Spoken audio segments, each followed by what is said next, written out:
namun pada awalnya itu namanya mad tabi'i. Nah, sekarang perhatikan media gambar di samping. Kalau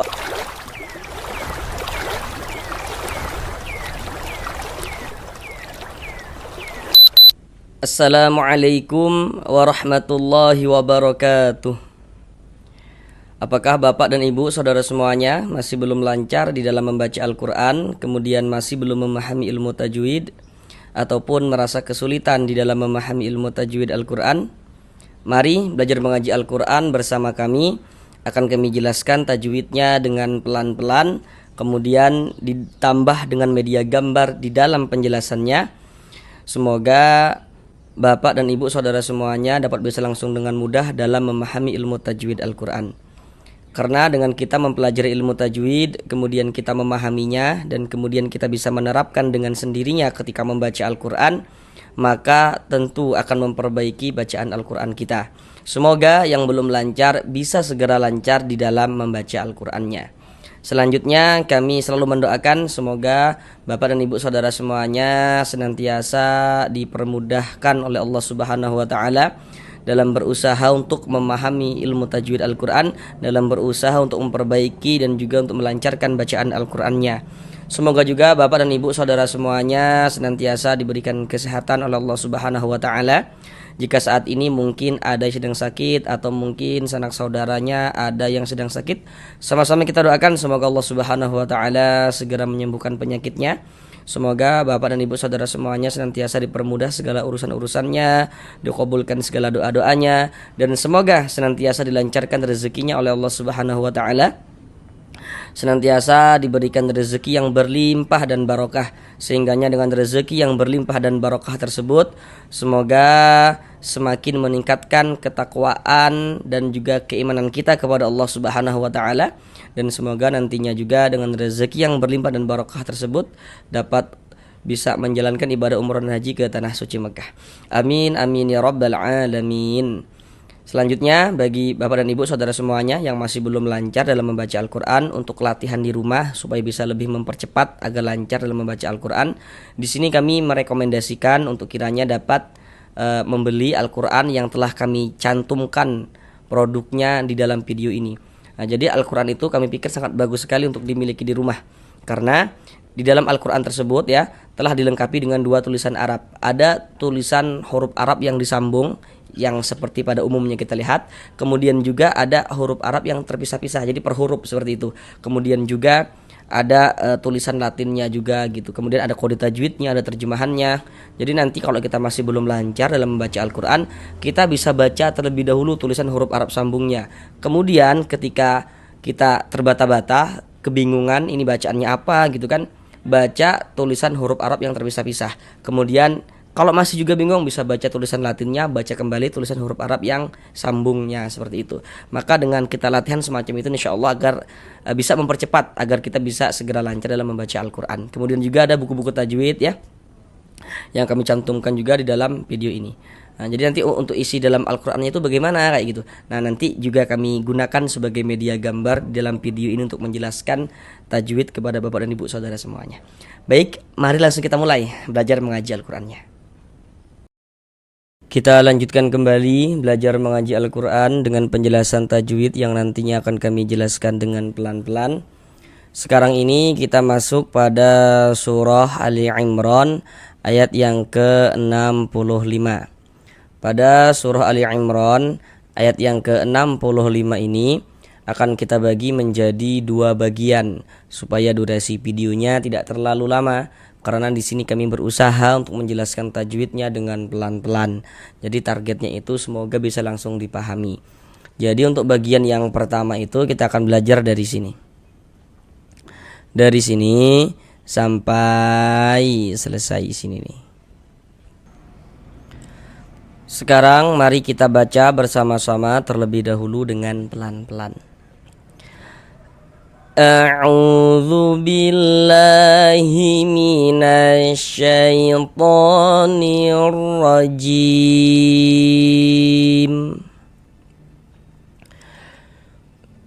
Bismillahirrahmanirrahim. Bismillahirrahmanirrahim.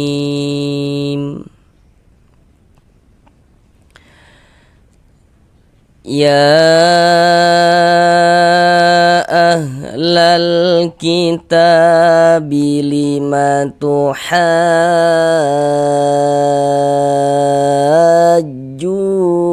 fi Ibrahim.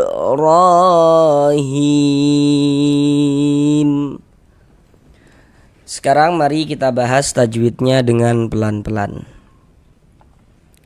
Yang pertama di sini ya dibaca panjang. Ini namanya adalah mad jaiz munfasil. Namun pada awalnya itu namanya mad tabi'i. Nah, sekarang perhatikan media gambar di samping. Di situ ada bacaannya rumus mad tabi'i atau mad asli. Jadi mad tabi'i atau mad asli itu memiliki 3 huruf mad. Jadi huruf mad itu jumlahnya ada 3 yang seperti rumus 1, rumus 2, rumus 3 yang warna-warna hitam itu. Nah, kami jelaskan dulu media gambarnya itu secara keseluruhan gitu ya. Rumus 1 yang warna hitam, di situ ada huruf ya sukun, sebelumnya di situ ada harokat kasroh yang baris miring tuh, harokat kasroh atau tanda baca kasroh atau baris kasroh, itu maksudnya sama saja. Rumus 1 warna hitam, kalau ada huruf ya sukun sebelumnya ada harokat kasroh, maka huruf yang memiliki harokat kasrohnya itu dibaca panjang. Rumus 2 yang warna hitam, huruf waw sukun sebelumnya harokat dhammah. Jadi kalau ada huruf waw sukun, sebelum waw sukun ada huruf yang memiliki harokat dhammah, maka huruf yang memiliki harokat dhammahnya dibaca panjang. Rumus 3 yang warna hitam, huruf alif sebelumnya harokat fathah atau tanda baca fathah. Jadi kalau ada huruf alif, sebelum alif ada huruf yang memiliki harokat fathah, maka huruf yang memiliki harokat fathah dibaca panjang. Jadi nantinya pada mad tabi'i di dalam Al-Quran itu huruf mad itu bisa ditulis dalam bentuk seperti yang warna-warna hitam itu. Nah, yang maksudnya itu dari segi tulisan huruf madnya itu ada, kelihatan, dapat kita lihat kayak gitu. Kemudian nantinya pada mad tabi'i untuk menunjukkan tanda panjang, huruf-huruf mad itu bisa juga tidak ditulis dalam bentuk seperti yang warna-warna hitam itu. Namun untuk menunjukkan tanda panjang, huruf-huruf madnya itu diganti dengan tanda-tanda panjang seperti yang warna-warna biru itu. Nah, jadi yang warna-warna biru itu pada dasarnya itu adalah yang warna hitam, atau supaya lebih mudah untuk dimengerti gitu ya. Kalau pada mad tabi'i kemudian mad tabi'inya itu ditulis dalam bentuk tanda-tanda panjang seperti yang warna-warna biru itu, maka itu pada dasarnya adalah jelmaan daripada huruf-huruf mad yang warna-warna hitam. Nah, seperti itu. Sesuai dengan kotak dan kolomnya masing-masing ya yang pada media gambar itu. Sedangkan ya dibaca panjang. Nah, tanda panjangnya dulu yang kita ketahui, tanda panjangnya mana, mad tabi'inya yang mana kayak gitu. Nah, ini di sini ada huruf ya. Kemudian di atasnya ada tanda ini, tanda harokat fathah berdiri yang berbentuk alif kecil seperti ini. Nah, ini menandakan huruf itu kalau di atasnya ada tanda seperti ini, tanda harokat fathah atau tanda baca fathah yang berbentuknya alif kecil seperti ini, nah maka huruf tersebut dibaca panjang. Nah, sesuai dengan rumus 3 yang warna biru. Nah, sehingga ya ini dibaca panjang. Nah, kemudian ya mad tabi'i pada awalnya, kemudian mad tabi'inya itu bertemu dengan ini, dengan huruf hamzah, tapi dia di lain kata atau di lain kalimat atau di lain kalimat, maka dia berubah menjadi mad jaiz munfasil. Panjangnya mad jaiz munfasil itu dibaca dengan panjang 4 sampai dengan 5 harokat. Namun ada juga yang membacanya dengan panjang 2 harokat. Nah, dalam hal ini ada yang membacanya dengan 2 harokat, ada yang membacanya 4 harokat, ada juga yang membacanya dengan sampai dengan 5 harokat seperti itu. Nah, mungkin nanti bagi yang belum tahu akan bertanya-tanya, loh kok ini huruf hamzah bukan kayak ini huruf alif seperti itu. Jadi bagi yang belum tahu, kalau ada huruf alif tapi huruf alifnya itu dia memiliki tanda baca, memiliki harokat, ada barisnya huruf alifnya tuh. Huruf alif yang memiliki baris, yang memiliki tanda baca, maka itu bukan huruf alif tapi huruf hamzah. Nah, ini huruf alif ada tanda bacanya, ini huruf hamzah. Ini huruf alif tapi dia ada tanda bacanya, maka ini bukan huruf alif tapi huruf hamzah, seperti itu. Nah, ingat ya, kalau huruf alif ada tanda bacanya, ada barisnya, ada harokatnya gitu ya, maka itu adalah huruf hamzah. Nah, maka ini huruf hamzah. Makanya mad tabi'i bertemu dengan huruf hamzah di lain kata, ya dalam dua kata yang berbeda, maka dia berubah menjadi mad jaiz munfasil. Kita panjangkan. Ya ahlal kitab, alif lam setelahnya huruf kaf. Perhatikan media gambar di samping. Kalau ada huruf alif lam bertemu dengan salah satu daripada 14 huruf yang di samping itu, maka hukumnya adalah alif lam qamariyah. Huruf kaf termasuk kan salah satu daripada 14 huruf qamariyah, Bapak Ibu. Termasuk kan ya? Makanya ini alif lam bertemu dengan huruf kaf, dikarenakan huruf kaf ini huruf qamariyah, maka ini hukumnya alif lam qamariyah. Alif lam qamariyah itu disebut juga dengan idhar qamariyah. Jadi kalau ada yang bilang ini idhar qamariyah, ini alif lam qamariyah, itu maksudnya sama saja. Karena cara membaca huruf lamnya itu dibaca idhar qamari. Maksudnya dibaca idhar itu huruf lam itu terbaca dia dengan jelas. Terbaca karena ada tanda bacanya kayak gitu. Ya ahlal, terbaca kan, kayak gitu. Kemudian kita ta dibaca panjang. Perhatikan lagi media gambarnya. Nah, perhatikan kembali rumus 3 yang warna biru. Tadi kan kami katakan tuh rumus 3 yang warna biru pada dasarnya adalah rumus 3 yang warna hitam. Kami jelaskan dulu cara memahami rumus 3 yang warna hitam dengan pelan-pelan. Di rumus 3 yang warna hitam, bahwasanya di situ kan dapat kita lihat ada huruf alif. Di rumus 3 warna hitam ada huruf alif. Sebelum huruf alif, di situ ada baris fathah. Kemudian di bawah baris fathah di situ ada titik-titik. Titik-titik di sana itu maksudnya itu letaknya huruf yang dibaca panjang sebab dia memiliki baris fathah itu tadi. Tapi kita perlu memahaminya dari awal. Jadi kalau kita pahami dari awal secara keseluruhan, yakni kalau kita baca Al-Quran bertemu dengan huruf alif, sebelum huruf alif ada huruf yang memiliki harokat fathah, maka huruf yang memiliki harokat fathah dibaca panjang. Begitu cara memahami rumus 3 yang warna hitam. Nah, sekarang kembali ke rumus 3 yang warna biru. Ta dibaca panjang, tanda panjangnya apa ta? Tanda panjangnya ini nih. Karena di atas huruf ta ada harokat fathah berdiri yang berbentuk alif kecil seperti ini. Nah, ta ini mad tabi'i. Berarti mad tabi'inya itu dalam bentuk seperti rumus 3 yang warna biru. Sedangkan yang rumus 3 yang warna biru itu pada dasarnya adalah jelmaan daripada rumus 3 yang warna hitam. Nah, berarti di sini huruf madnya dapat kita kira-kirakan. Kok dikira-kirakan? Apa tidak salah perkiraan? Tentu tidak akan salah karena kan dikasih tanda ini nih. Jadi kalau ada mad tabi'i dikasih tanda seperti ini, maka berarti di sini dapat kita kira-kirakan bahwasanya di sini ada huruf alif. Di sini ada huruf alif. Sebelum huruf alif ada huruf yang memiliki harokat fathah, dan huruf yang memiliki harokat fathahnya ya huruf yang dibaca panjang ini gitu, huruf ta. Maka ini huruf ta yang dibaca panjang dapat kita masukkan ke rumus 3 yang warna hitam. Kalau misalkan masih bingung, perhatikan media gambar yang di samping itu ya. Di situ kan ada huruf Arab yang disambung, kemudian ada huruf Arab yang terpisah-pisah, kemudian ada tanda panah yang kami kasih panah warna merah tuh. Nah, di situ kan apa kita lihat tuh bahwasanya di situ ada huruf alif, sebelum alif ada huruf yang memiliki harokat fathah, yang memiliki tanda baca fathah, dan huruf yang memiliki tanda baca fathah adalah huruf ta, dikarenakan huruf ta yang dibaca panjang kayak gitu. Kita masukkan ke rumus 3 yang warna hitam kayak gitu. Kalau misalkan masih bingung nih, masih pusing nih gitu, ya udah pahami yang mudah-mudah dulu. Yang mana yang bisa dipahami, pahami dulu gitu. Jadi kita pahami yang mudah dulu. Oh, huruf itu kalau di atasnya ada tanda seperti ini dibaca panjang kayak gitu. Senyata dibaca panjang.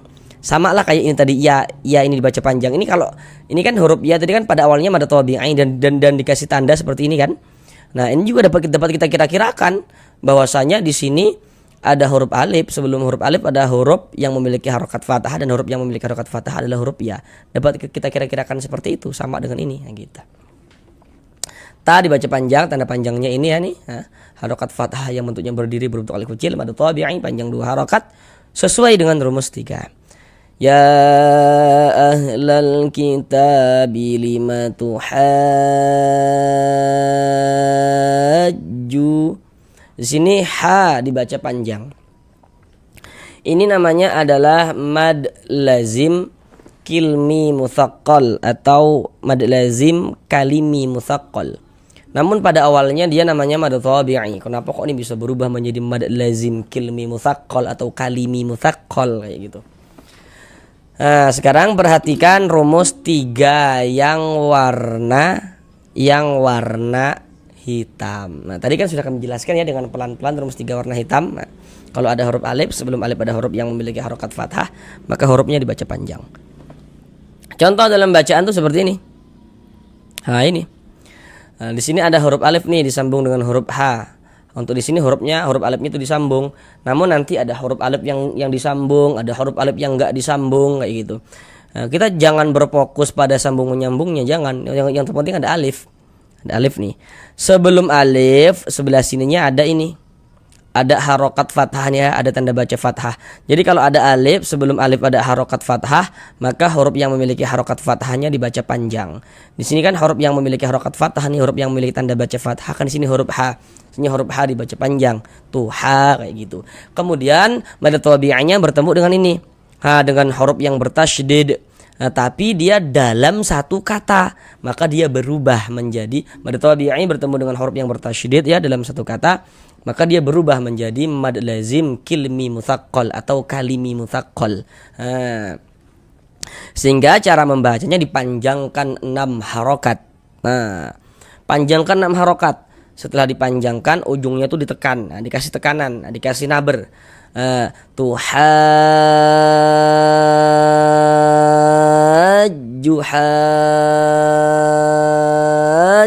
gitu. Jangan haju gitu, jangan salah. Haju.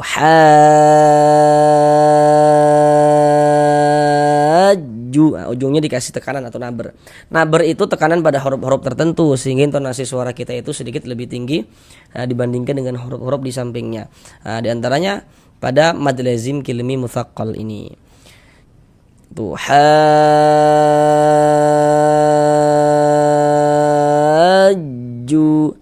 Ju dibaca panjang. Kenapa kok ju dibaca panjang gitu?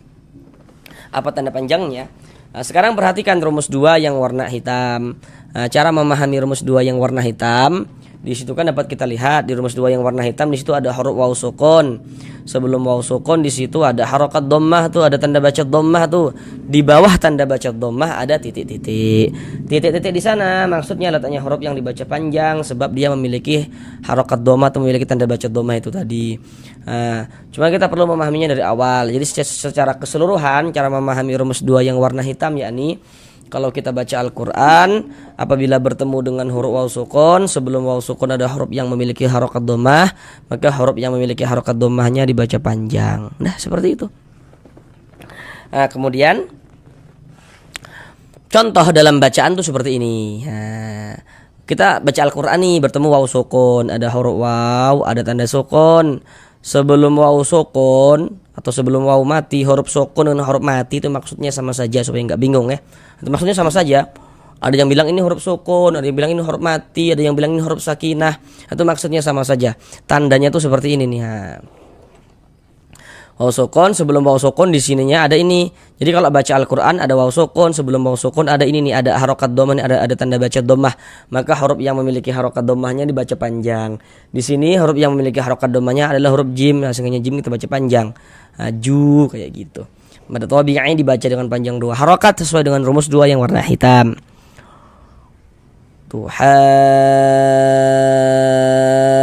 Junafi yang dipanjangkan gitu. Kemudian fi dibaca panjang. Ini namanya adalah mad jaiz munfasil lagi. Mad jaiz tadi panjangnya berapa? 4 sampai dengan 5 harokat. Namun ada juga yang membacanya dengan 2 harokat. Nah, yang perlu untuk kita ketahui dulu kenapa kok fi dibaca panjang. Nah, itu dia. Nah, kenapa kok fi dibaca panjang? Apa tanda panjangnya fi? Kayak gitu. Perhatikan lagi media gambar yang di rumus 1 yang warna hitam. Cara kita memahami rumus 1 yang warna hitam yakni kalau kita baca Al-Quran bertemu dengan huruf ya sukun. Sebelum ya sukun ada huruf yang memiliki harokat kasroh. Nah, kemudian di rumus 1 yang warna hitam di atas harokat kasroh di situ ada titik-titik kan? Nah, titik-titik di sana itu maksudnya itu letaknya huruf yang dibaca panjang sebab dia memiliki harokat kasroh itu tadi. Nah, jadi kalau kita pahami secara keseluruhan, rumus satu yang warna hitam yakni kalau kita baca Al-Qur'an apabila bertemu dengan huruf ya sukun, sebelum ya sukun ada huruf yang memiliki harokat kasroh, maka huruf yang memiliki harokat kasrohnya dibaca panjang kayak gitu. Contoh dalam bacaan tuh seperti ini. Baca Al-Quran kita nih bertemu dengan huruf ya sukun, ada huruf ya ada tanda sukun, huruf ya sukun atau huruf ya mati. Kemudian sebelum ya sukun sebelah sininya nih ada ini nih, ada harokat kasroh nih, ada tanda baca kasroh nih. Nah, maka huruf yang memiliki harokat kasrohnya dibaca panjang, sehingganya fi dibaca panjang. Karena ada huruf ya sukun, sebelah sininya ada huruf yang memiliki harokat kasroh nih. Dan huruf yang memiliki harokat kasroh atau huruf yang memiliki tanda baca kasroh di sini huruf fa, hanya fi dibaca panjang. Pada awalnya namanya mad tabi'i. Mad tabi'inya bertemu dengan ini, dengan huruf hamzah. Di lain kata, mohon maaf, dalam dua kata yang berbeda atau di lain kalimat, maka dia berubah menjadi mad jaiz munfasil. Kemudian fi Ibrahim. Di sini ada huruf ba dia sukun. Nah, perhatikan media gambar di samping. Huruf qalqalah itu ada 5. Jadi huruf-huruf yang 5 itu apabila hurufnya itu sukun, apabila hurufnya itu mati, itu dipantulkan. Nah, jadi terjadinya pantulan itu kalau hurufnya itu sukun atau hurufnya itu mati kayak gitu. Kalau hurufnya itu tidak mati ya tidak terjadi qalqalah kayak gitu. Nah, ini huruf ba sukun pantulkan, ib mantul begitu. Dan ini dinamakan dengan qalqalah sughra atau qalqalah kecil karena dia berada di tengah kalimat. Atau yang lebih mudah untuk kita pahami dan ingat karena dia berada di tengah bacaan kita kayak gitu. Nah, beda ceritanya kalau misalkan kita baca Al-Quran kemudian kita berwaqaf berhenti kita di huruf qalqalah, nah, itu menjadi qalqalah kubra dia. Nah, sedangkan ini kan kita tidak berhenti di huruf ba, dia di tengah bacaan kita. Nah, kita nggak mungkin berhenti di huruf ba kan, nggak mungkin, salah dari segi berwaqaf. Sehingganya ini menjadi qalqalah sughra karena dia berada di tengah bacaan kita. Qalqalah sughra atau qalqalah kecil. Ibrahim, huruf ra memiliki harokat fathah nih, tanda baca fathah, maka huruf ra dibaca tabkhim, dibaca tebal. Sehingganya pangkal lidah kita naik terangkat ke atas ketika kita mengucapkannya. Kemudian huruf ra dibaca panjang. Apa tanda panjangnya huruf ra? Nah, untuk di sini media gambar tidak kami tampilkan lagi supaya kita langsung latihan juga mengamati tanpa bantuan media gambar. Karena di sini pasti Bapak Ibu sudah tahu kenapa kok huruf ra dibaca panjang. Karena di atas huruf ra ada tanda ini, tanda harokat fathah berdiri yang berbentuk alif kecil seperti ini. Sehingga huruf ra dibaca panjang. Ini mad tabi'i, panjangnya 2 harokat. Jadi kalau ada mad tabi'i dikasih tanda seperti ini, harokat fathah berdiri, maka berarti di sini dapat kita kira-kirakan bahwasanya di sini ada huruf alif. Sebelum huruf alif ada huruf yang memiliki harokat fathah. Huruf yang memiliki harokat fathah adalah huruf yang dibaca panjang, yakni huruf ra gitu. Dapat kita masukkan ke rumus 3 yang warna hitam kalau pada media gambar tadi itu. Mad tabi'i panjang 2 harokat. Ibrahim.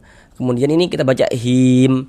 Kalau misalnya kita tidak berhenti di huruf mim, misalnya kita wasolkan gitu ya, Ibrahim, dan langsung kita sambung, kita teruskan bacanya tanpa berhenti, maka panjangnya hi tetaplah menjadi mad tabi'i dan dibaca dengan panjang 2 harokat, Ibrahim dan seterusnya. Tapi tadi kita bacanya itu berwaqaf di huruf mim, sehingganya dari hi yang awalnya mad tabi'i, hi mad tabi'i, kemudian mad tabi'anya berubah menjadi mad arid li sukun karena bertemu dengan huruf yang disukunkan. Nah, tanda panjangnya hi apa? Mad tabi'inya yang mana? Harusnya di sini Bapak Ibu sudah tahu. Jadi untuk di sini media gambarnya tidak kami tampilkan lagi. Penjelasannya sama Bapak Ibu, kenapa kok fi dibaca panjang, sama kenapa kok hi dibaca panjang, sama penjelasannya. Kalau di media gambar tadi itu dia rumus 1 yang warna hitam. Karena di sini ada huruf ya sukun. Nah, jadi kalau baca Al-Qur'an bertemu dengan huruf ya sukun, ada huruf ya ada tanda sukun. Sebelum ya sukun di sini ada ini. Ada harokat kasroh ya, tanda baca kasroh. Nah, maka huruf yang memiliki harokat kasrohnya dibaca panjang. Itunya hi dibaca panjang. Hi dibaca panjang. Pada awalnya namanya mad tabi'i. Kemudian karena kita berwaqaf di huruf mim, mad tabi'inya itu bertemu dengan huruf yang disukunkan, bertemu dengan huruf yang dimatikan sebab kita berwaqaf, sebab kita berhenti. Maka hi ditambah huruf mim yang disukunkan menjadi him. Mad tabi'i bertemu dengan huruf yang disukunkan, dia berubah menjadi mad arid li sukun. Panjangnya mad arid li sukun itu boleh dibaca dengan panjang 2 harokat atau 4 harokat atau 6 harokat. Yang terpenting konsisten dalam sekali bacaan. Maksudnya konsisten dalam sekali bacaan itu, kalau kita membaca Al-Quran, jika mad arid li sukun kita panjangkan 2 harokat, semua mad arid li sukun yang kita temui panjangkan 2 harokat. Kalau 4 semuanya panjangkan 4 harokat. Kalau 6 semua panjangkan 6 harokat. Itu nggak boleh selang-seling, harus konsisten. Huruf yang disukunkan di sini huruf mim. Ini kalau kita berwakaf di huruf mim kita baca him. Jangan dibaca hima baru berhenti, jangan. Kita baca him seperti itu. Mengapa begitu? Jadi kalau kita baca Al-Quran kemudian kita berwakaf ya, atau berhenti di huruf yang tidak dibaca panjang, maka hurufnya kita sukunkan, hurufnya kita matikan segitu. Sehingga kita baca Ibrahim. Nah begitu. Sekarang mari kita baca bersama-sama sekali lagi dari awal. Ya ahlal kitabi lima tuhajjuna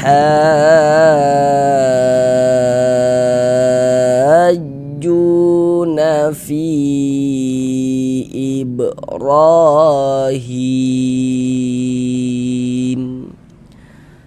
Sampai bertemu di pelajaran yang berikutnya. Assalamualaikum warahmatullahi wabarakatuh.